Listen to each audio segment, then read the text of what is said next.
Muy buenas noches. Bienvenidos a La Sexta Clave. Carlos Mazón está compareciendo ahora mismo. De momento está contando medidas económicas porque hoy ha comenzado su defensa y ha puesto el ventilador. Ha acusado a la AEMET de no alertar al gobierno, de no mandar medios, a la Confederación Hidrográfica de no avisar a la UME de tardar. Mazón hoy ha disparado a todo mientras gran parte de la responsabilidad le acecha. Ahora les contamos las claves de esas 136 medidas que dice ha reclamado al gobierno. Esto es La Sexta Clave, el otro informativo, especial DANA.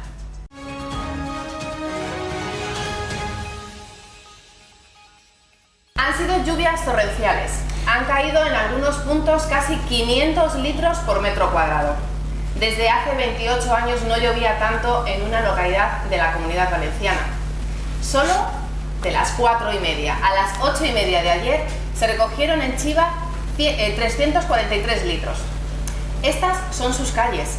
El agua lo inundaba todo y no fue el único lugar donde ocurrió, ¿verdad, Rubén? Cierto, Olga. Además, en Pedralba, Valencia, se han recogido 411 litros por metro cuadrado. Muchos fueron los que se quedaron atrapados en su coche en medio de la calle. Hace 67 años que no llovía tanto. El alcalde ya ha confirmado que por el momento solo han tenido daños materiales. Esto es Utiel, una de las zonas cero. Cayeron 230 litros por metro cuadrado en 24 horas. Hubo vecinos rescatados en helicóptero.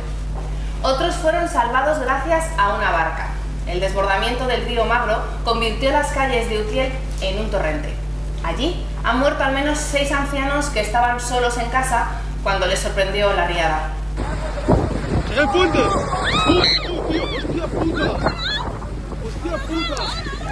Y así alertaba una vecina de Requena a su familia de que el puente de Batanejo se había roto. No soportó los 271 litros por metro cuadrado que cayeron en solo 12 horas. Un centenar de personas buscaron resguardarse en el teatro principal. Pasaron allí la noche. Esta es la fuerza con la que cae bajada el río Segura por Lelú. Allí han caído 130 litros por metro cuadrado. El agua fue devorándolo todo. Las calles del municipio durante la noche, llevándose por delante todo a su paso. Paiporta es uno de los municipios más afectados. Allí no llovió mucho, pero la crecida del río provocó la gran inundación. Esto es lo que tiene enfadados no solo a los vecinos de Utiel, de Paiporta, de Massanassa, sino a gran parte de España. Que 6 días después de la tragedia, esta sea la realidad en la que viven miles de personas. Porque en este momento, aún hoy, hay localidades sin agua, las van a ver, municipios desaparecidos y todo sumado a las familias rotas y a los vecinos que se han quedado sin nada.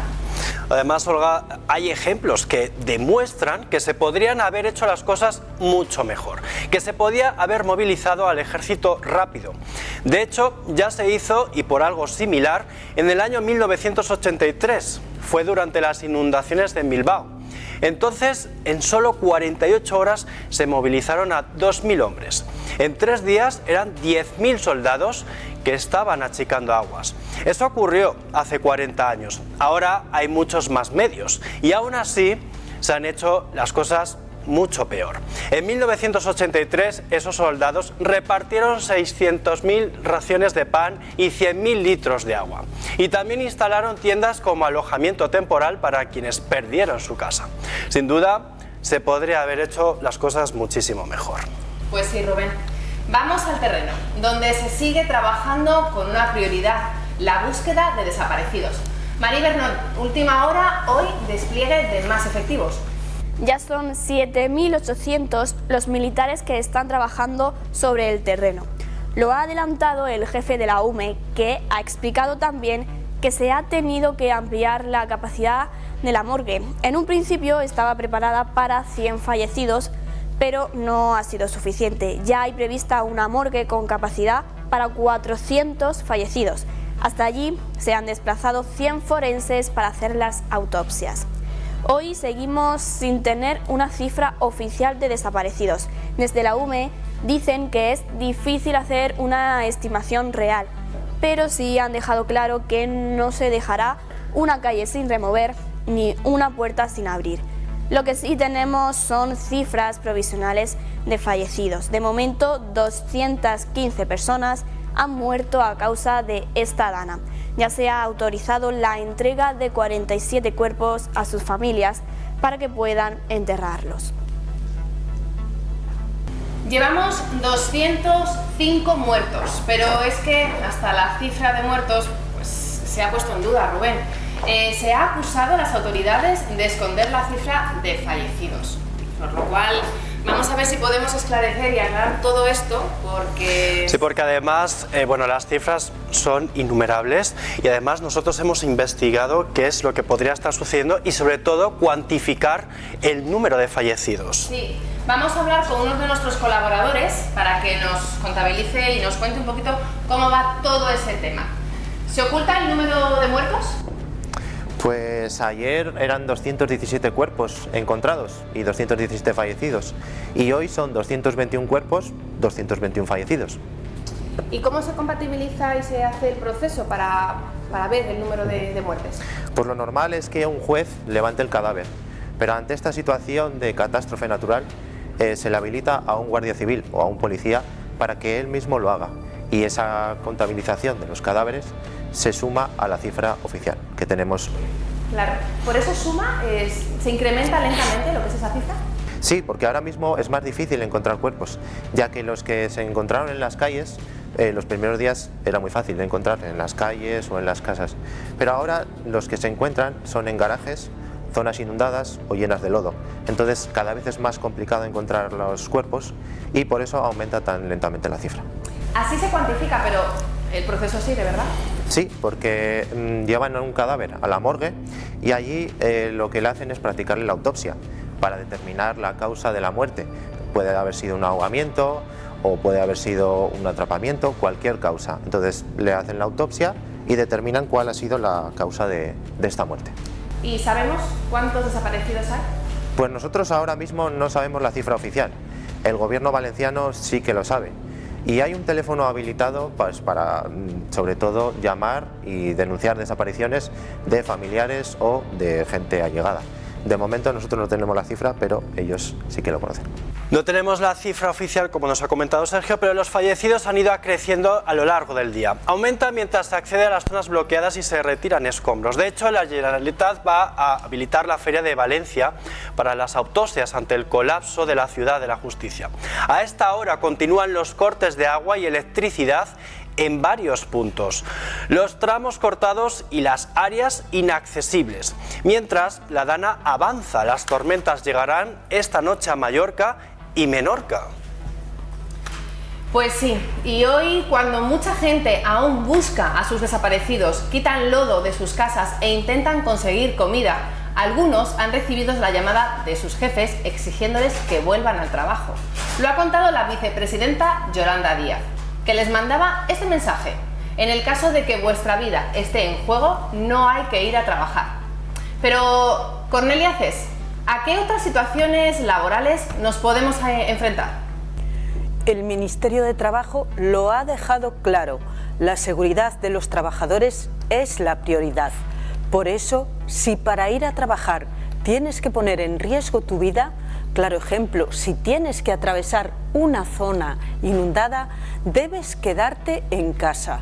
También hay que evitar acudir a tu puesto de trabajo si ese viaje interfiere en las labores de rescate. En estos casos, sin ninguna duda, te quedas en casa y teletrabajas. Si es posible, si aún tienes internet en casa, si tienes ordenador y si tu puesto de trabajo te lo permite.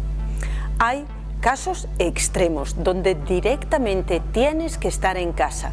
Si ha fallecido un familiar, tienes que hacerte cargo de esa muerte. Si estás buscando a un miembro de tu familia desaparecido o limpiando lodo, o si has perdido tu vivienda, tu coche o todas tus pertenencias. También están exentos de acudir a su lugar de trabajo aquellos que tengan que hacerse cargo de niños o ancianos debido al cierre de colegios o residencias de mayores.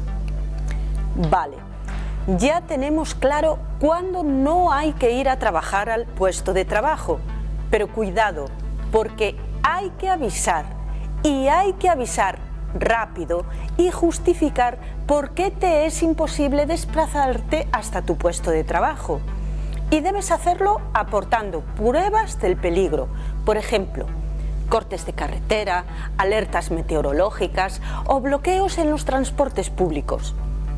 También hay derecho a ausentarse si se están pasando duelos o si han perdido vehículos o viviendas. El Ministerio de Trabajo también insiste en que en estas circunstancias excepcionales el trabajador no podrá ser castigado por falta de puntualidad. Si alguna empresa sanciona a sus trabajadores, las sanciones quedarán anuladas. El Ministerio de Trabajo lo ha dejado muy claro. Todos los que no han ido a trabajar debido a la dana no tendrán ninguna sanción. Y si la tienen, la Inspección de Trabajo actuará para solucionarlo. El desbordamiento de la Rambla del Pollo es una de las claves para entender la magnitud de esta tragedia. Tiene una superficie de 462 kilómetros cuadrados. El martes llevaba un caudal insólito y se produjo un efecto embudo en algunas zonas que se inundaron, aunque apenas había llovido.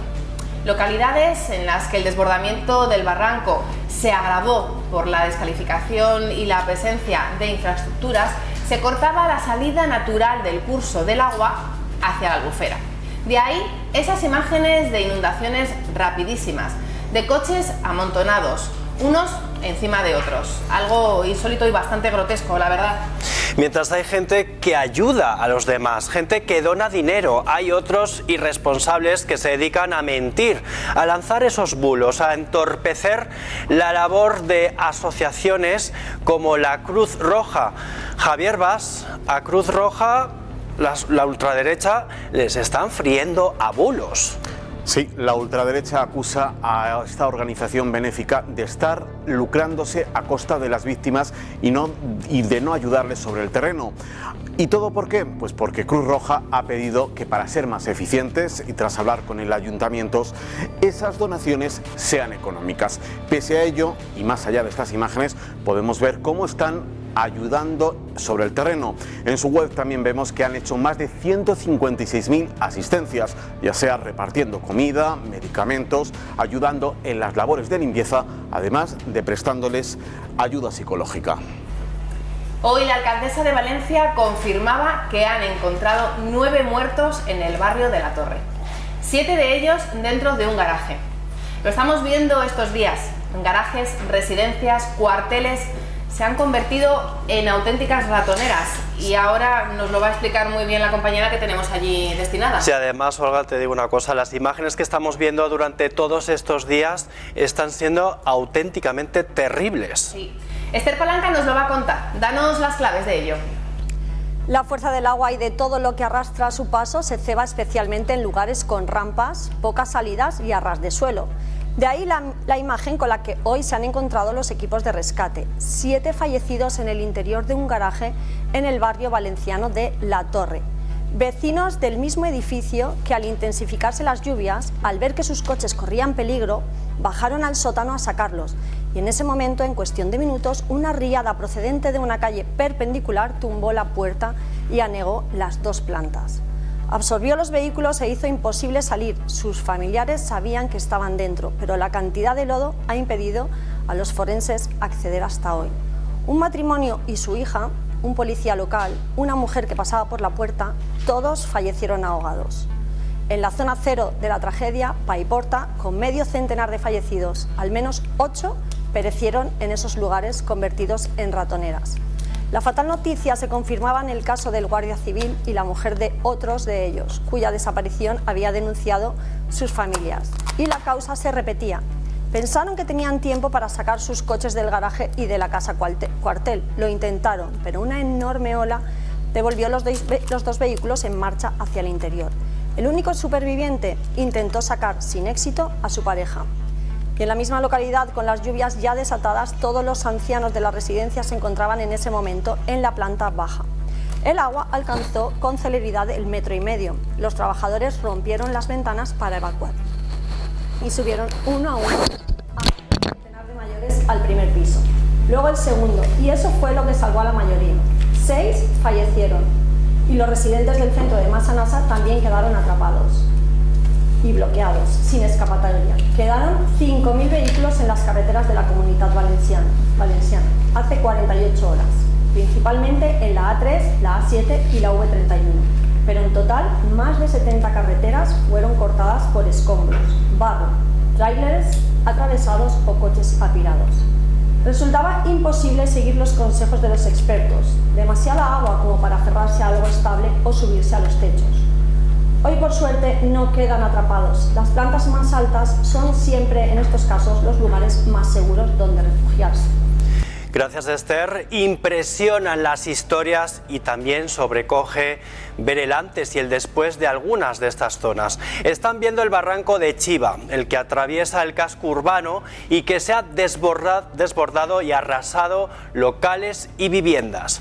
Y en este antes y después de Letur, Albacete, con apenas 900 habitantes y que durante todo el día han estado buscando a los vecinos desaparecidos. Y esto es Catarroja, en Valencia, donde los vecinos cuentan cómo se inundaron en segundos sus calles. Y desde el aire, Utiel se ve completamente diferente, cubierto por el agua. Los daños son todavía incuantificables. Se han perdido vidas, casas, infraestructuras. La Generalitat ya ha anunciado ayudas. Pablo Iniesta, ¿de cuánto y cuándo van a llegar? Pues Olga, habrá un primer paquete de ayudas, pero será express, sin papeleo y compatibles con otras administraciones. Se aprobarán este martes un mínimo de 6.000 euros por afectado. Habrá que esperar a ver siempre la letra pequeña para ver cómo funcionarían estas ayudas tras el incendio del Campanar, como por ejemplo sucedió. Habrá también ayudas para el realojo de personas vulnerables, deducciones de IRPF y créditos al 0%. Además, desde la Diputación de Valencia, ayudas por 25 millones de euros. El Consejo de Ministros declarará la zona como catastrófica y habrá ayudas también del Gobierno central. Por último, se pedirá del Fondo de Solidaridad la Unión Europea, aunque esto tardará un poco más porque se tramita cuando estén evaluados el 100% de los daños. Vamos al detalle de las ayudas, porque hoy el Gobierno ha anunciado 10.600 millones. De momento, quienes hayan perdido su casa recibirán hasta 60.000 euros del Estado, al que podrán sumar la ayuda de la Generalitat Valenciana. También hasta 10.300 euros para cambiar muebles y electrodomésticos. Y quienes hayan perdido su automóvil recibirán del consorcio de seguros un 20% más del valor actual de su coche. El dinero total, ha dicho el Gobierno central, que se puede ampliar, porque si hoy han puesto 10.600 millones, ayer Mazón pidió el triple, 31.400 millones. ¿Qué puede ser estrategia para decir que no le han dado lo que pide? Miren la comparativa, porque 120 millones de euros, 31.400 millones, es casi el presupuesto de la Generalitat Valenciana para todo el año 2024. Y estamos hablando de un presupuesto alto, porque la Comunidad Valenciana es la cuarta parte con mayor población de España.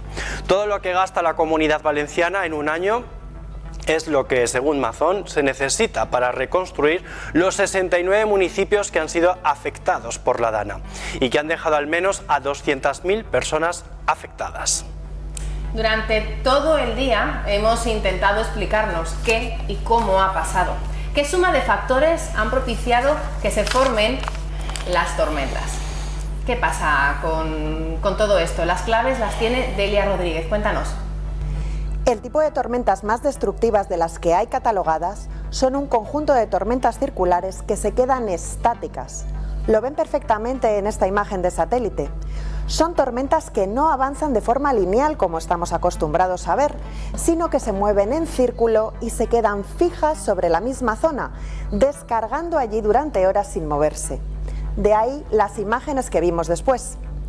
Llovió mucho en las mismas zonas durante mucho tiempo. Un nivel de precipitaciones inasumible que deja totalmente anulada la capacidad del suelo para drenar. Además, este tipo de tormentas tienen un plus de energía y se convierten en fenómenos muy extremos, por eso acaban produciendo también granizadas e incluso tornados como los que estamos viendo en estas imágenes. El punto geográfico en el que se han formado es otra de las claves de lo que ha ocurrido. El Mediterráneo ha sido la gasolina perfecta. El aporte de humedad del mar y la dirección del viento han ayudado a hacer más grandes esos episodios tormentosos. Lluvias que caían sobre llano porque a lo que ha ocurrido hay que unir la orografía. Se han inundado zonas en las que apenas había llovido porque a ellas los ríos, ramblas y barrancos han llegado muy crecidos, sin posibilidad de desaguar, arrastrándolo todo. Son zonas completamente llanas y el agua no hace esfuerzo, señores, siempre va hacia abajo. La acumulación de todos estos factores ha dado lugar a esta tragedia, Olga. Y antes de marcharnos, hoy, más importante que nunca, pues evidentemente es conocer la información meteorológica pues, que se va a dar pues, para este fin de semana. Y por ello, bueno, vamos a ver cómo... No sé si tú estás preparada, Olga, para llevar paraguas o si va a venir un anticiclón que podamos estar un poco más a gusto. Yo las catiuscas, las botas de agua ya las he sacado del armario. Pues haces muy bien. Pero bueno, tenemos allí a nuestro compañero José Manuel Morales y cuéntanos, ¿dónde va a ser más intensas las lluvias en este fin de semana? Pues la verdad es que la situación no se pone fácil para Valencia, compañeros. A estas horas la situación comienza a complicarse en el Mediterráneo. Entramos en las peores horas de esta nueva dana, que nos va a afectar por lo menos hasta el viernes. De hecho, mañana amaneceremos ya con avisos naranjas en la zona de Valencia. Mucha precaución porque ahí se pueden intensificar las lluvias y empezar a cambiar el viento a componente este, es decir, de levante, lo que nos ayudará a que la nubosidad sea más intensa entre Valencia, Denia y la zona norte de la provincia de Alicante, todo sea esa zona de la Marina Alta y la Marina Baja. Fíjense que también hay aviso naranja por precipitaciones importantes al norte de Castellón. En el delta del Ebro, en Baleares, seguirán hasta mañana con esa situación complicada. Ojo a las nevadas en el sistema central en la cordillera cantábrica. Y entra en juego también la zona de Málaga. En todo ese sector puede producirse mañana inundaciones. Vamos a ver el mapa porque estamos pendientes efectivamente de esas inundaciones que se pueden dar de nuevo en la Comunidad Valenciana, en Baleares y sobre todo en el litoral de la costa del mar de Alborán. Entre la zona de Almería, pero también hasta la zona de Cádiz y sobre todo el foco lo ponemos en Málaga. A medida que pasen las horas tendremos más precipitaciones en otros puntos, incluso puede nevar en el sistema central en torno a los 900 o 1000 metros. Vamos a seguir avanzando para ver qué va a pasar con la nubosidad. Fíjense en la lluvia cómo llega al Mediterráneo. Los colores verdes nos indican nevadas por encima de los 1000 metros y el jueves este temporal todavía nos va a dejar avisos en el delta del Ebro, en el Golfo de Valencia y aún por la zona de Málaga. Puede haber inundaciones en las próximas 24 o 48 horas. Les pedimos mucha precaución en las siguientes horas, en todo el litoral mediterráneo, porque hay riesgo de inundaciones con la segunda dana. Pues esto es todo. La Sexta Clave vuelve mañana con más temas de actualidad. Será a las 9 en punto. Aquí les esperamos. Buenas noches. Buenas noches.